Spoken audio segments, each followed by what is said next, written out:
severe storm which lashed the town with winds of more than 310 miles an hour, the highest ever recorded.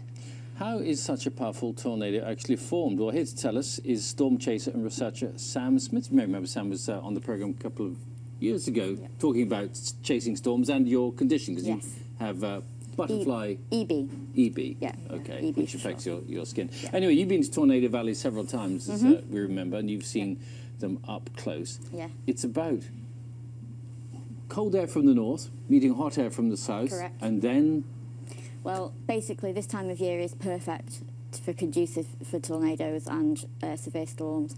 You have the moisture from the Gulf of Mexico rising up north, as you can see on the graphic, meeting with cold air from the north, should I say, sorry, from Canada. Those two collide and sorry, I'm really nervous. No, don't worry. Well, I know you feel like you have a big responsibility to explain it. So coming from the north, you have very cold air. Coming from the north, very cold air. Why, when it collides, do you get the tornado effect? How does that happen? Well, basically, because you need three things for storms. Yeah.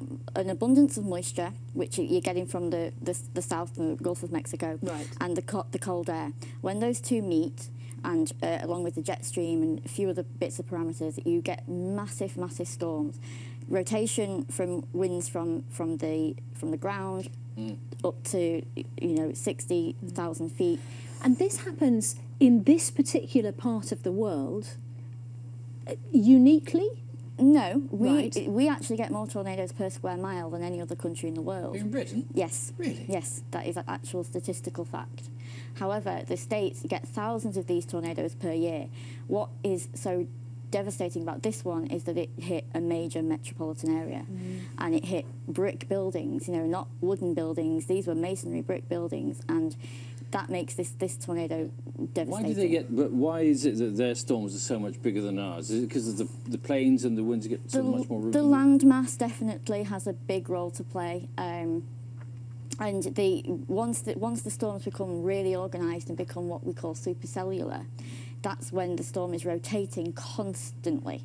And once you've got that, and you've got the moisture continuing going into the storm and outflowing out from the storm, it will continue and continue, and then it draws the tornado down. We're just looking at this one here from the other, and they talk about the storm touching down. So how does that work? Well, that's basically when they talk about the tornado touching down. So you have a funnel cloud basically that will start rotating, and to the untrained eye, a lot of people will see lowerings from clouds and think that it might be a funnel cloud, but you have to get that rotation. And if you've got that constant moisture going into the storm and feeding the storm all the time, you're going to get the tornado. And that tornado specifically will have been fed a lot of moisture, and the winds would have been continuing to spin round, and that would have been what made it so massive and what made it continue for so long and make it so strong. You describe yourself as a storm chaser. Yes.